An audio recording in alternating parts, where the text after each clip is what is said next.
Hello my dear students, today we will do exercise 4.2 of our chapter quadratic equation. So question number 1 में कहा गया है find the roots of the following quadratic equations by factorization.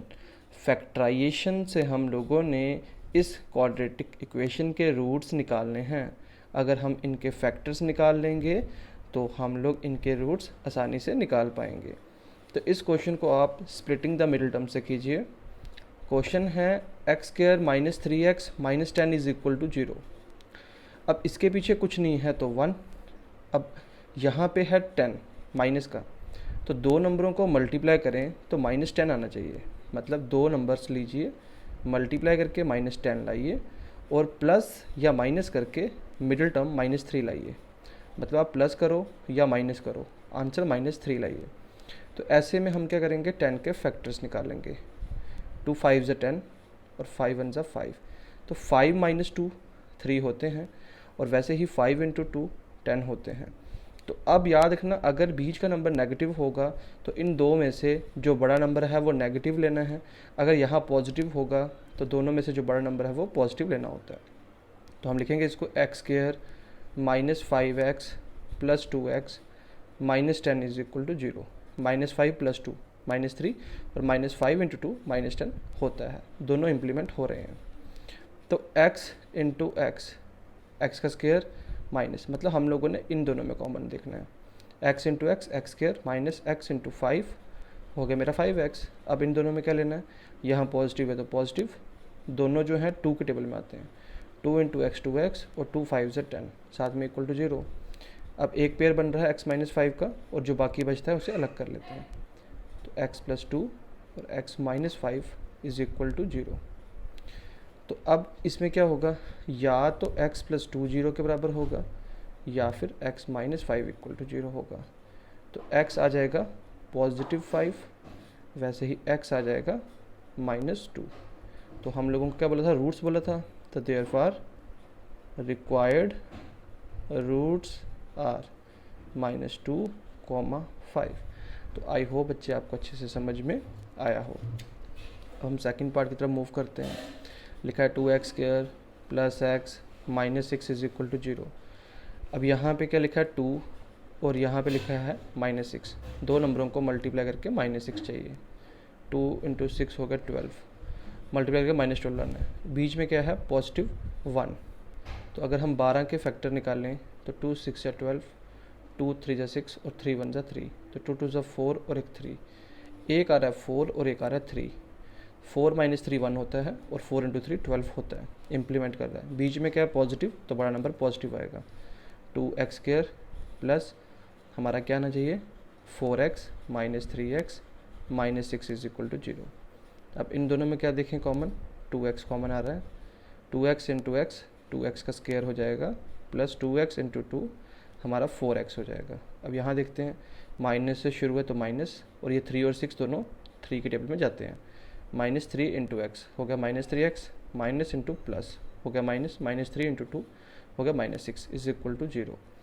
और यहाँ पे एक pair बन गया x प्लस 2 का, और जो बाकी है उसे अलग कर देते हैं.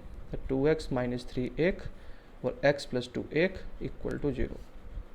तो क्या आया 2x minus 3 is equal to 0 और x plus 2 equal to 0. x आ गया माइनस 2 और यहाँ 2x is equal to minus 3 वहाँ जाके पॉजिटिव, x आ जाएगा 3/2. ठीक है, हो गया. तो देयरफॉर जो हमारे रिक्वायर्ड रूट्स हैं वो क्या हैं 3/2 और -2. तो बच्चे बस इसी तरीके से आपको रिमेनिंग के 3 पार्ट्स करने हैं. अब हमें थर्ड पार्ट में क्या दिया है, √2x का square plus 7x plus 5/2 equal to 0. तो स्टेट बोर्ड में ये फर्स्ट टाइम ऐसा पार्ट आया गया है, क्योंकि पहले ये सिर्फ CBSE में ही हुआ करता था. अब देखो यहाँ पे है √2, यहाँ है 5√2. √2 इंटू 5√2, √2 इंटू √2 सिर्फ 2 और 2 इंटू 5 10. दो नंबरों को मल्टीप्लाई करके 10 लाना है. 2 5 ज़ा 10, 5 1 ज़ा 5. अब देखो 5 प्लस 2 जो है वो 7 हो जाते हैं और 5 2 ज़ा 10 भी हो जाता है. तो हम लिखेंगे √2x square plus 5x plus 2x plus 5/2 equal to 0. अब इन दोनों में कॉमन क्या है, सिर्फ x. x into √2 into x हो जाएगा √2x² प्लस x इंटू 5 हो जाएगा 5x। अब बच्चे देखो यहाँ पे कॉमन लेने में आपको दिक्कत हो सकती है। तो आपको पता है कि जो मिडिल नंबर है वो हमेशा सेम आता है, तो अगर हम देखें इसको बीच में सेम लिख के, तो यहाँ पे क्या आना चाहिए, अब यहाँ √2x है, तो अगर मैं यहाँ पॉजिटिव है पॉजिटिव लगा दूँ और यहाँ √2 लगा दूँ, तो √2 इंटू √2 पॉजिटिव 2 साथ में x है, तो हो जाएगा 2x और प्लस यहाँ पे आ गया √2 इंटू 5 हो गया 5√2। तो आई होप आपको समझ में आया हो। तो यहाँ पे अब हमारे पास क्या आ रहा है, एक x प्लस √2 आ रहा है और एक √2x plus 5 is equal to 0 आ रहा है।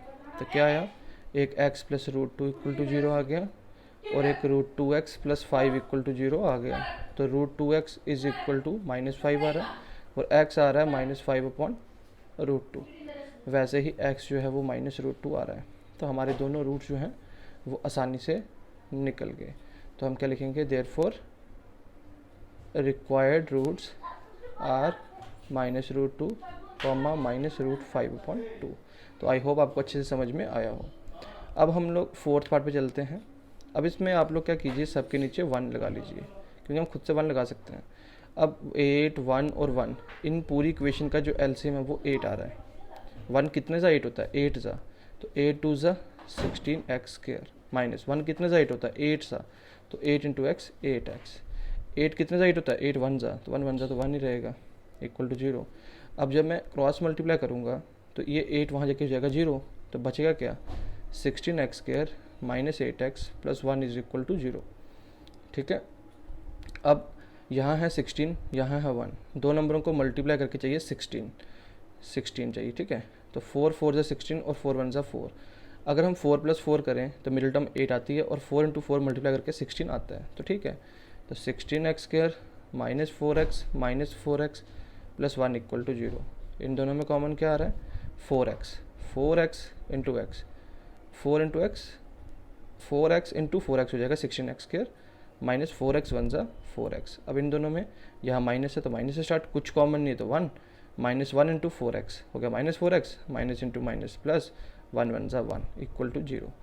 तो यहाँ पे क्या आया, 4x - 1 और यहाँ पे भी 4x - 1 ही आया। तो घबराने की ज़रूरत नहीं है। इसका मतलब हम कहेंगे एक है 4x - 1 इक्वल टू 0 और दूसरा भी 4x - 1 इक्वल टू 0 है। तो 4x कितना हो गया, +1 और x हो गया 1/4, 4x हो गया +1, x हो गया 1/4। तो देयरफॉर जो मेरे रिक्वायर्ड रूट्स आ रहे हैं वो 1/4 और 1/4 आ रहे हैं। तो आई होप बच्चे आपको अच्छे से समझ में आया हो। वैसे अब इसका लास्ट पार्ट देखते हैं। ए जो है, मतलब हम कहते हैं ना ए बी और सी, हमें पहले ए और सी को मल्टीप्लाई करना होता है। वैसे यहाँ ए जो है वो 100 है और बी सी जो है वो 1 है। 100 1 ज़ा 100, दो नंबरों को मल्टीप्लाई करके 100 चाहिए। तो 100 को हम लोग कह सकते हैं 10 10 ज़ा 100 और 10 1 ज़ा 10। ठीक है, तो 10 और 10 20 हो जाएंगे और 10 10 ज़ा 100 भी हो जाएगा। तो हम कह सकते हैं 100x² minus 10x minus 10x plus 1 is equal to 0। दोनों में कॉमन क्या है, 10x इंटू 10x हो गया 100x² माइनस 10x 1 ज़ा 10x हो जाएगा। कुछ कॉमन नहीं है यहाँ पे, तो -1 इंटू 10x क्या हो गया, -10x minus into minus plus और 1 1 ज़ा 1 इक्वल टू 0। तो यहाँ पे भी दोनों सेम ही आ रहे हैं, 10x - 1 10x - 1 इक्वल टू 0। तो बच्चे एक आया 10x - 1 इक्वल टू 0, दूसरा भी 10x - 1 इक्वल टू 0। तो 10x कितना हुआ, -1 वहाँ जाके पॉजिटिव और x आ जाएगा 1/10। सिमिलरली यहाँ पे 10x इज इक्वल टू -1 वहाँ जाके पॉजिटिव और x आ जाएगा 1/10। तो आई होप बच्चे आपको ये क्वेश्चन अच्छे से समझ में आया हो। तो अब हम बात